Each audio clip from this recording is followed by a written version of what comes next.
Hi everybody, welcome to this video. Last week I did a video and I ended up calling it A Journey of Self-Trust. Who do you trust? And I decided to turn it into a series. I think there'll probably be about 3 videos. This video is probably more like the introduction to the topic of self-trust when I compare it to last week's video. I have purchased a stabilizer, so that's one problem solved. It's not going to be so much shaky cam, and I'm working on getting a microphone and all of that. I winged it a few times with the wind. And now I'm self-conscious about the wind, so I have to solve that problem, and that probably will be solved in the next few weeks.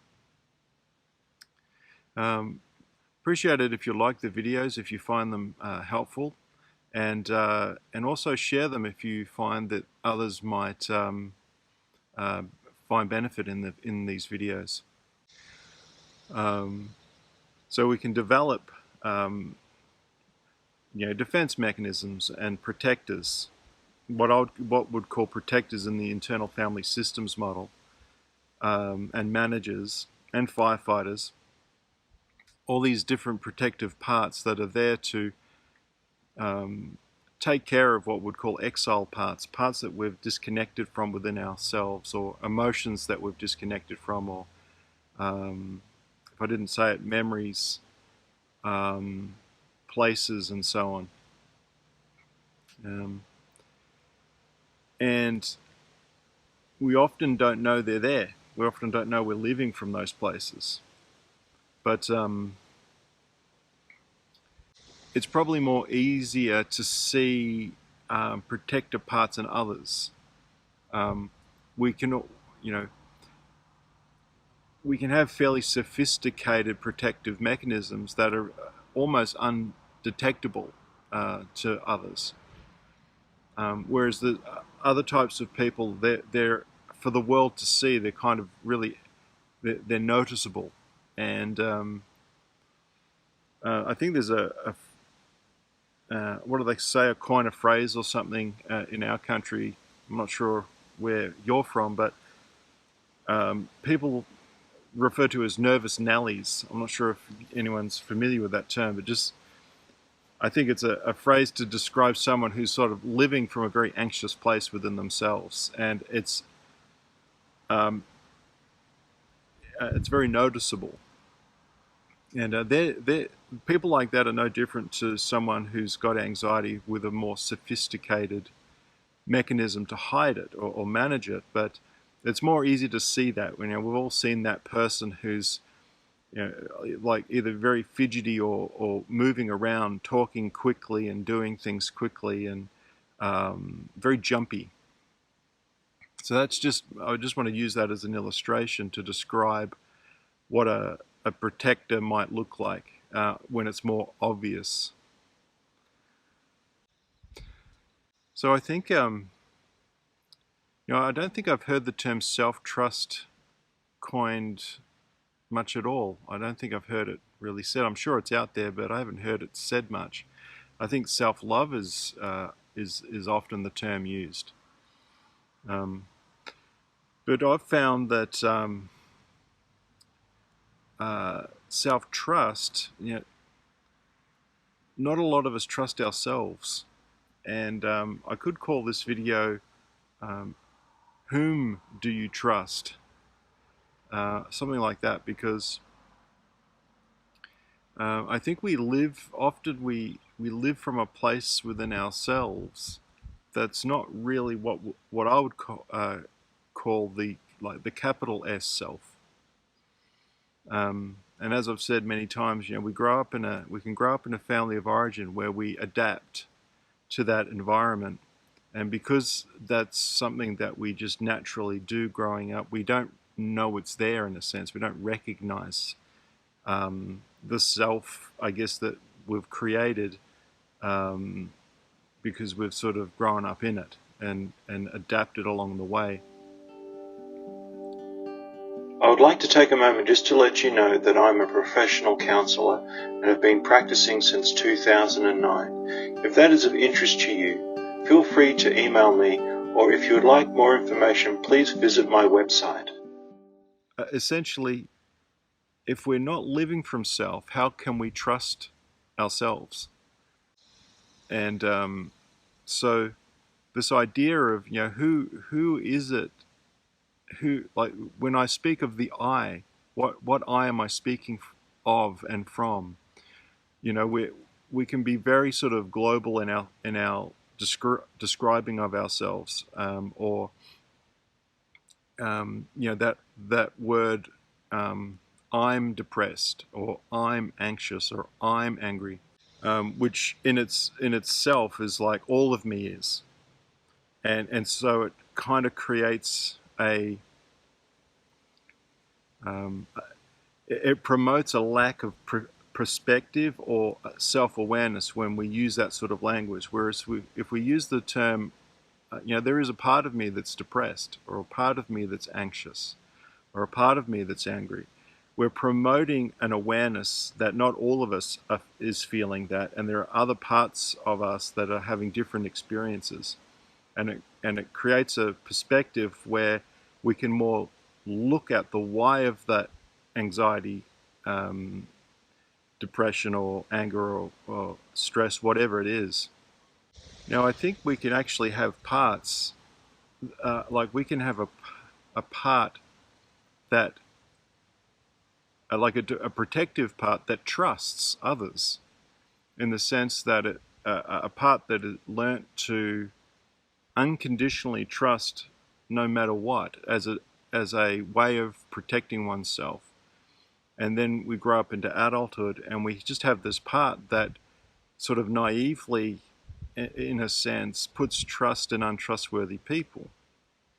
And then that can create within us like a sense of distrust in ourselves, but we're not really speaking of the self. We've got in a sense, a part of us that doesn't trust us, thinks it doesn't trust ourselves, because we're living from a part that overly trusts others, that can cause problems for us. People can sometimes say, I've got a poor picker, I've got a faulty picker. We tend to go around picking the wrong types of people to have in our lives. And I think that's a part that's doing the picking, not the self that's doing the picking, essentially. And so looking at that, why is that? Let's look at this part of me that picks these sorts of people that turn out to be the wrong kinds of people for me, and sitting with that and feeling that. And in the internal family systems model, has the, I'm pretty sure it comes from this model, the notice, acknowledge, welcome. And so essentially, put simply, and just to describe it for this video, not in the exact way that it could be explained, but just to save some time, because I have spoken of this in other videos, but because it's kind of like, well, how do I know if I'm in self and living from self? And a good question to ask ourselves is, well, firstly, it's about let's just sit and notice what is happening. Just sit in a stillness and notice the body, notice the thoughts, notice the emotions, sensations, and just become aware of that. And without judgment, that's very important. And we'll get into that in a minute, but just that idea of, I'm just going to sit and be and accept what I am noticing. Accept in the sense of, this is happening to me or for me right now. So it might be an underlying anxiety sensation, maybe in the stomach or something like that. So, in part of internal family systems, you would put your hand where you're having that sensation. So if you're feeling it sort of like in the upper belly, you put your hand on that part of the body, and just as a noticing and an acknowledging of that part of the self, the part that's having that experience, and just be curious about it. There's a phrase that it's the truth that sets us free. Now, I remember when, for me, life was going quite good for me. It was like my early 20s, and yet I was walking around feeling anxious, but I noticed it, and I was like, "This is part of me that's really anxious." And I sat with it for a bit, and I was like, "Why is this happening?" Now, for me, like as part of a God journey, I was like, I just sort of acknowledged to God, "God, I'm not trusting you at the moment." And the moment I said that, that anxiety left me straight away. And it was because of the truth of the statement. I'm not trusting, in that instance, I'm not trusting God. There's a part of me. Now, I use the term actually, I'm not trusting God. In that situation, it didn't seem to matter that I didn't say there's a part of me that's not trusting. I was able to just acknowledge that part of me, notice it, speak it out and say, yeah, I'm not trusting God at the moment. And that anxiety left instantly. I wish it happened like that all the time, but it doesn't.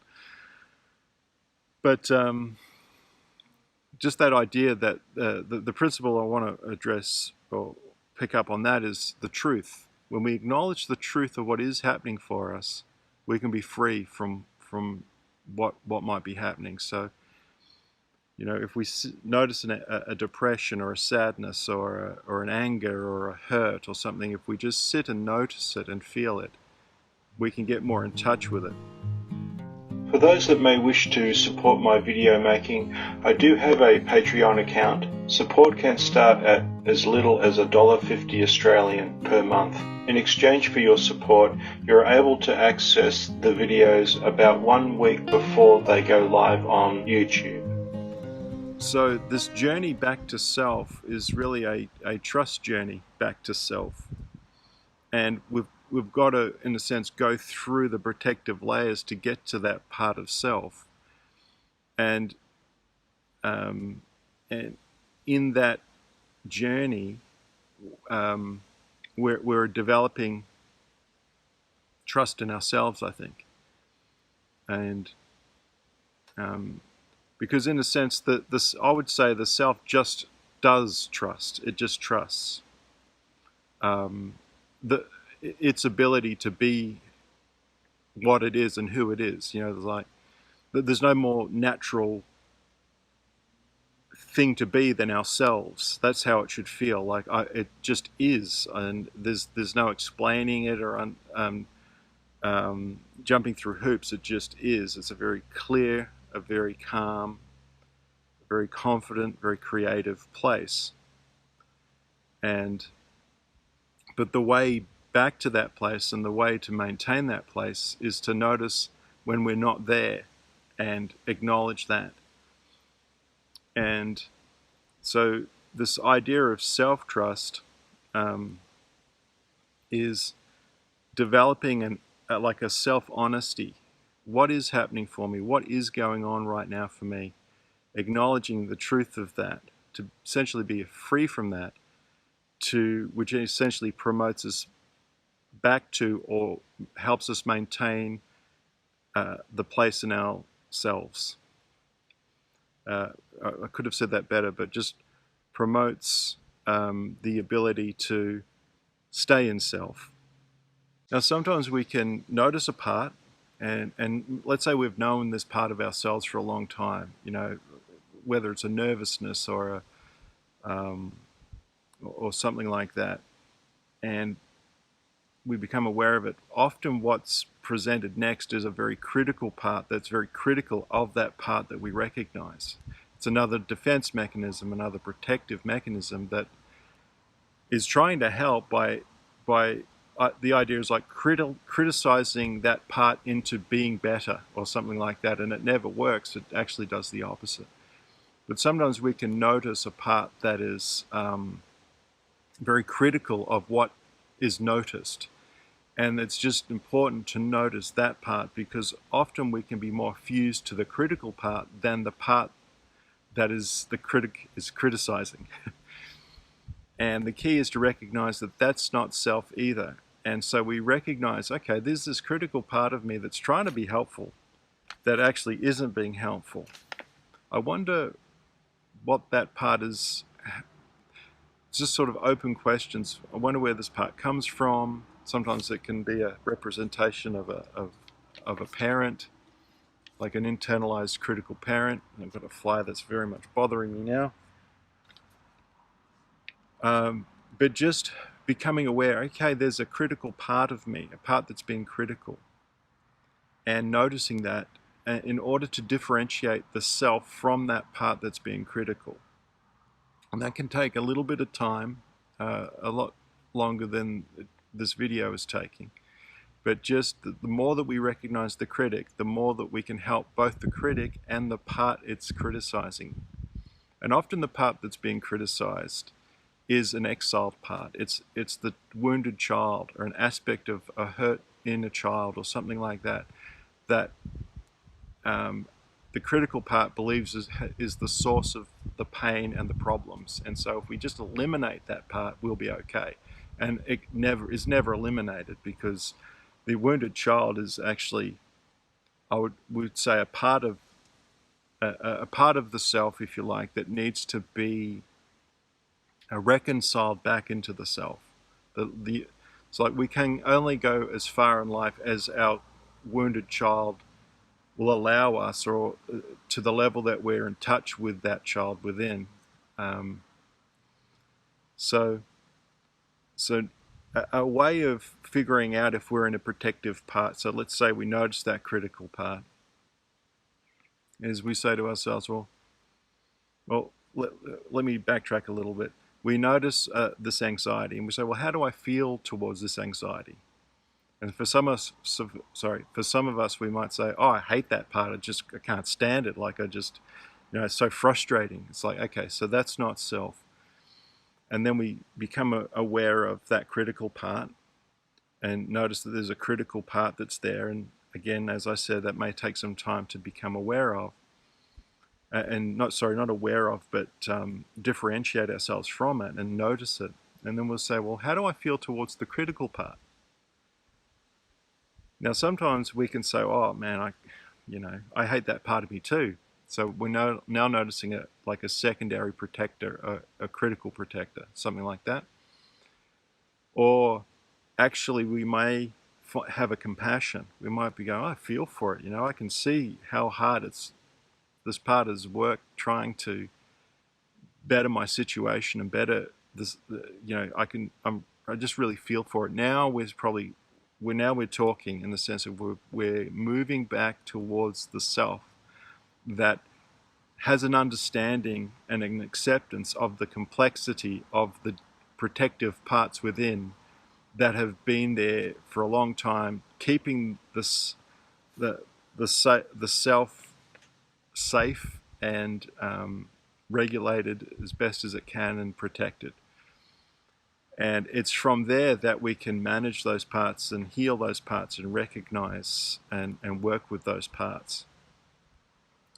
And it's that self that has a natural trust of life and relationships and opinions and all sorts of things. And it's that self that learns how to trust others. Learns how to trust the people that are trustworthy. Be able to differentiate the trustworthy from those that aren't trustworthy. So essentially, just in summary, we can have a protective mechanism and various parts that protect, and they can be more like manager types that just manage the protective system and manage life. We can have various protectors that just form various functions in certain situations. And they're there because we've got an exile part that needs to be reconciled to the self. And so you can usually recognize, okay, if I'm noticing a protector, obviously it's protecting something. I wonder what it is that's being protected. And that promotes us into a deeper awareness and wondering what's going on beneath the protector. Now, sometimes that is an easy process, and we just get that sense of a wounded part that's being protected. And sometimes it's a bit harder to go that journey, but yeah, that's essentially the journey towards towards recognizing what's being protected. And then we can have firefighters that come in really when the whole system's overwhelmed. Now, you could say a critic could be a firefighter. It's like just tries to criticize the whole system back into being better to avoid any pain. Because protectors are essentially have two functions in a sense, at least in the way I'm thinking about it right now. They're trying to protect the self from experiencing the pain of the exiled part within, but also protecting that wounded child from others noticing that wound. So a firefighter, a critic could be a firefighter, but sometimes firefighters can be even anger, just suddenly all this anger comes out as a way to sort of push people away or that sort of thing. Or it could be things like addictions, various addictive practices that bring a relief to the body, to the system, to kind of, it's almost like a reset. It's like, okay, the whole system's overwhelmed, we're in pain, we're uncomfortable. Let's do something that brings relief to the whole system, so that we can sort of get back to a reset where the protectors come back into alignment, the exiles get some relief from the discomfort and the pain that they've experienced. An example of that could be they experience the deeper part that's being protected experiences a rejection or something like that sort of erupts a reaction within. But yeah, just that idea of resetting the system so that everything goes back to the way it was, and then continue along in that protective mode, essentially until the next disruption to that system occurs, which it usually does occur. And I believe that they do occur because life wants those parts to heal. And so life sort of presents opportunities for us to recognize more deeply what's going on within, so that we can heal from that. Thank you for watching. I hope this is an encouragement and to you. Again, feel free to like the video if you do like it, and share it with those you think might find benefit in it. And I'll see you in another video.